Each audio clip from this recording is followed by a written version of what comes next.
Bonjour tout le monde, c'est Paul de Crypto Formation. J'espère vraiment que vous allez bien. Aujourd'hui, dans la vidéo, on va parler de 3 sujets. Le premier sujet, ça va être de parler des marchés, le marché des cryptos, le marché des actions, le marché de la dette. Et on va parler du changement de narratif de la Fed qui est en train de se faire. En plus de ça, je vais vous parler des actions que je fais en ce moment au niveau de mon portfolio avec les cryptos, dans ces marchés troubles. Et à la fin de la vidéo, on va parler de FTX, une semaine après le crash. Qu'est-ce qui est en train de se passer? On voit déjà les premiers dominos qui sont en train de tomber avec BlockFi et Genesis. Qu'est-ce que ça peut impliquer pour le marché? Et comment se protéger de cette chute de dominos-là? Encore une fois, je vous invite à sortir vos crypto-monnaies des exchanges pour les mettre dans vos propres portefeuilles décentralisés, parce qu'on ne sait pas quel exchange va faire faillite ou quelle plateforme centralisée va faire faillite dans les prochains jours, et on le sait que ça peut aller vite. Et d'ailleurs, ma prochaine vidéo va être sur le top 5 des meilleurs portefeuilles décentralisés selon moi et des trucs pour protéger ces crypto-monnaies. Donc, je vous invite à pas manquer la prochaine vidéo. Là, vous avez voté il y a à peine 1 heure ou 2 sur quelle vidéo je devrais faire en premier. Vous avez voté sur la mise à jour des marchés. Donc, je fais la mise à jour des marchés et le vote s'est fait sur Telegram. Je vous invite à me suivre sur Telegram. Le lien est dans le bas de la description de la vidéo si vous n'êtes pas membre de mon Telegram. Donc, si la vidéo vous intéresse, comme d'habitude, je vous invite à l'écouter du début à la fin. N'oubliez pas de mettre un like si cette vidéo-là vous apporte de la valeur. Et n'oubliez pas encore une fois que je ne suis pas conseiller financier. Je ne suis qu'un gars dans son bureau qui parle de crypto devant une caméra. Donc, avant de prendre des décisions financières, faites vos propres recherches. Ça, c'est vraiment important. Maintenant que c'est dit, commençons la vidéo. Donc, qu'est-ce qu'on est en train de voir en ce moment au niveau du marché du Bitcoin et des crypto-monnaies? On a eu la semaine dernière le crash au niveau de FTX qui a amené le Bitcoin à son support des 16 500 $. Et en ce moment, le prix est stable à ce niveau-là. Donc, à court terme, où est-ce que le prix peut aller? Honnêtement, ça, personne ne le sait, parce qu'il peut y avoir une grosse faillite qui arrive la semaine prochaine et le prix du Bitcoin descend à son prochain support autour des 13 500 $. Ou il peut y avoir une excellente nouvelle et le prix du Bitcoin se remet à monter. Donc, sur le court terme, c'est vraiment dur à dire, parce qu'il y a beaucoup d'incertitudes sur le marché. Par contre, sur le moyen long terme, comme on voit ici sur la charte, on a une donnée intéressante qui vient tout juste d'arriver, c'est le funding rate. Parce qu'en ce moment, pas mal tous les gens qui avaient à vendre des bitcoins physiques au prix spot l'ont fait. Ce qui peut faire s'effondrer le marché, encore une fois, c'est les liquidations forcées à cause de faillite suite à la contagion de FTX. Mais là, pour la première fois depuis longtemps, comme vous voyez ici, on a un funding rate qui est négatif. Donc, la plupart des spéculateurs à levier sont en train de parier à ce que le bitcoin s'en va plus bas. Et qu'est-ce qui marque généralement la fin d'un marché baissier depuis 2020, en fait, c'est qu'on voit un funding rate qui est négatif assez profondément. Donc, on arrive, selon moi, vraiment de plus en plus proche des bas de marché au niveau des crypto-monnaies et vraiment FTX a déclenché la dernière jambe baissière du marché baissier, selon moi. Donc, c'est le point positif qu'on peut voir à travers tout ça, c'est que il reste de moins en moins de temps ce marché baissier-là. Et ce qui est dommage quand on regarde les marchés en ce moment, c'est que le marché des actions est en train de repartir vers le haut suite à différentes choses. Premièrement, on voit le dollar US qui est en train vraiment de descendre rapidement depuis qu'il a défoncé vers le bas sa ligne de tendance parabolique. Ça, qu'est-ce que ça veut dire? C'est que tous les actifs qui sont dénominés en dollars US vont avoir tendance à monter en prix. En plus de ça, on a vu le marché de la dette se stabiliser au niveau des États-Unis. Qu'est-ce qui est une bonne chose? Parce qu'on voyait les taux d'intérêt monter sur les taux d'intérêt 10 ans. Ça, qu'est-ce que ça voulait dire? C'est que le marché de la dette était en train de s'effondrer. Et là, c'est l'inverse qui est en train de se passer. Les divergences baissières que je vous parlais depuis les dernières semaines sont en train d'être confirmées. Donc ça, c'est une bonne chose. Et ça l'a fait en sorte que le marché des actions a continué d'aller vers le haut. En plus de ça, on a les chiffres de l'inflation qui ont diminué par rapport au rapport précédent. Bon, c'est sûr que année sur année, l'inflation continue de monter à un rythme effrayant. Mais ça va moins vite que ce qui avait été prévu. Donc, à Wall Street, au niveau de la Fed, tout le monde est excité, tout le monde est content. Et ça l'amène le changement de narratif que je vous avais parlé dans ma vidéo précédente. Au niveau de la Fed, comme on voit ici un président de la Fed qui est en train de nous dire que ça serait une bonne chose peut-être d'arrêter de monter les taux d'intérêt tout simplement. Mais bon, ça on connaît la chanson. On a un président de la Fed qui va dire qu'il faut arrêter de monter les taux d'intérêt. Il y a un autre président de la Fed qui va arriver la semaine prochaine qui va nous dire qu'il faut monter les taux d'intérêt rapidement. Mais quand même, quand on regarde les discours des créatures à la Fed, on se rend compte que vraiment on a un changement de ton. Et la preuve est ici. Comme je l'avais dit, à la place de monter les taux d'intérêt de 0,75%, maintenant on a 85% de chances que la Fed monte les taux d'intérêt de seulement 0,5% au mois de décembre. Et ça, c'est vraiment positif sur les marchés à court terme. Donc, on n'a pas un arrêt d'augmentation des taux d'intérêt au niveau des banques centrales, mais un ralentissement de l'augmentation des taux d'intérêt. Bon, selon moi, la Fed va pas arrêter de monter les taux d'intérêt tant et aussi longtemps qu'il n'y a pas un truc qui va casser dans l'économie. Et quand il y a un truc qui va casser dans l'économie, ben là, ils vont pouvoir recommencer la machine d'impression monétaire. Qu'est-ce qui va faire monter et gonfler les bulles de nouveau de tous les actifs à risque, autant le marché des actions, les crypto-monnaies et tout ce que vous voulez. Parce que l'argent facile va être de retour, mais ça va aller dans probablement 6 mois à 1 an. Pour l'instant, on est dans le portrait économique qu'on a en ce moment. Et là, j'arrête pas de vous dire que la Fed sont en train de nous distraire en nous disant qu'augmenter les taux d'intérêt va vraiment changer quelque chose sur l'inflation. Mais je vais vous montrer ce que j'ai écrit. En fait, c'est un extrait de mon rapport mensuel du mois de novembre là, qui est sorti il y a quelques jours. C'est une question qu'on me posait souvent. Là. Si je disais que monter les taux d'intérêt servait à rien, mais c'est pourquoi? C'est parce qu'en ce moment, le problème, c'est pas les taux d'intérêt, c'est qu'on est dans une crise de devises à l'échelle de la planète. Toutes les devises fiduciaires, je suis en train de vous lire le texte, du monde sont en train de se faire la course vers leur valeur intrinsèque qui est de 0$. Pourquoi? Ben parce qu'en ce moment, on a un système financier qui est basé sur la dette. Depuis le début de l'histoire, chaque système financier, monétaire basé sur la dette finit par une période d'hyperinflation. Et là, on s'en va vers là. Il reste plus grand temps à ce système financier-là. Et là, pour que le système survive plus longtemps, ben, les banques centrales devront injecter encore plus d'argent dans celui-ci, ce qui va créer encore plus d'inflation, jusqu'à ce qu'on ait le grand reset et qu'on ait la naissance du prochain système financier qui va être les CBDC. Et les CBDC s'en viennent de plus en plus rapidement. Et là, ce qui m'inquiète en ce moment, c'est que les banques centrales vont devoir se trouver une raison d'imprimer, parce que jamais on va vous dire qu'on imprime parce qu'on est sur un système basé sur la dette et qu'on doit imprimer des dollars pour payer les intérêts sur les dollars qui ont été précédemment imprimés à partir du vide. Jamais on va vous dire ça. Donc, il faut qu'on trouve une nouvelle crise, une nouvelle raison pour imprimer. Et là, est-ce qu'on va réussir à créer cette nouvelle crise en continuant de monter les taux d'intérêt rapidement comme on est en train de faire là? Possible. Ou est-ce qu'on va avoir une nouvelle guerre, une nouvelle connerie? On le sait pas, mais chose sûre, c'est qu'il va y avoir une nouvelle crise qui va forcer l'impression monétaire. Et là, vous voyez, depuis l'avènement des banques centrales en 1913, le dollar US a perdu plus que 97% de sa valeur.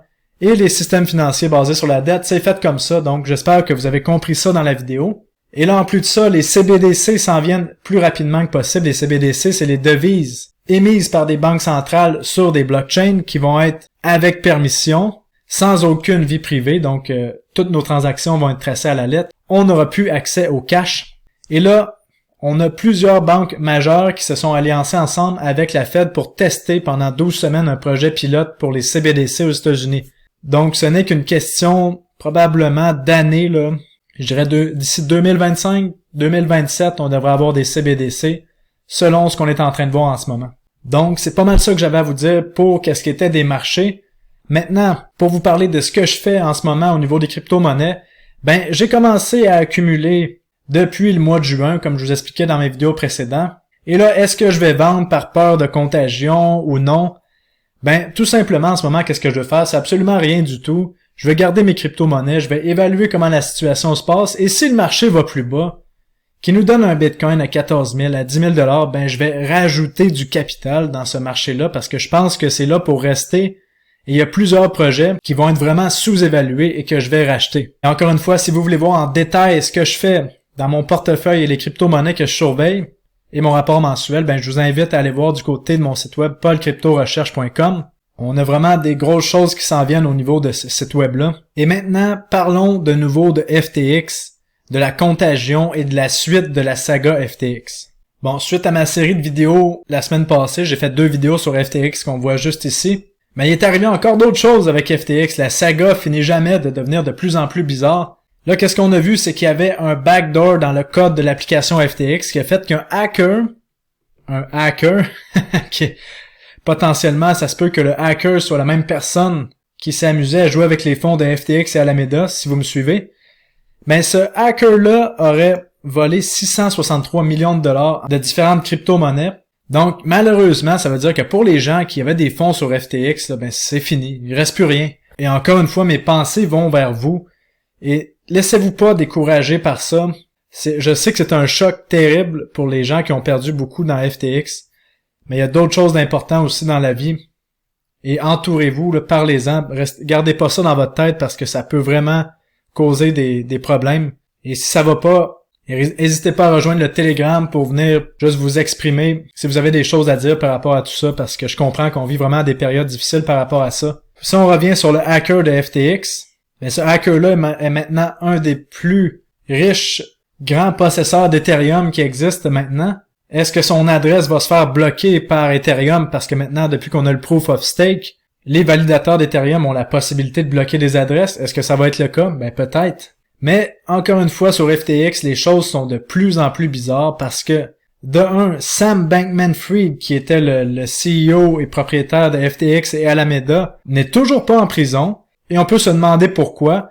Ben, on se rend compte que Sam Bankman-Fried était le deuxième plus grand donneur à la campagne des démocrates pour les élections mi-mandat, après George Soros. Si les gens connaissent George Soros, vous comprenez quel genre de personne que ça peut être. Ah oui, et en passant, le 39 millions qu'on voit là, qui a été aux démocrates, vient de l'argent des gens qui ont mis des dépôts dans FTX. Parce qu'on sait que Sam Bankman-Fried, avec Alameda, s'amusait à piger dans l'argent des gens qui avaient déposé de l'argent sur FTX. Donc, dans votre argent, si vous étiez sur FTX. Donc, vraiment dégueulasse qu'est-ce qui se passait là. En plus de ça, on avait Gary Gensler, le chef de la SEC ici, qu'on voit avec sa tête chauve en haut à droite, qui depuis des mois est en train de nous dire qu'il travaillait avec FTX pour empêcher la fraude et réguler le marché des crypto-monnaies.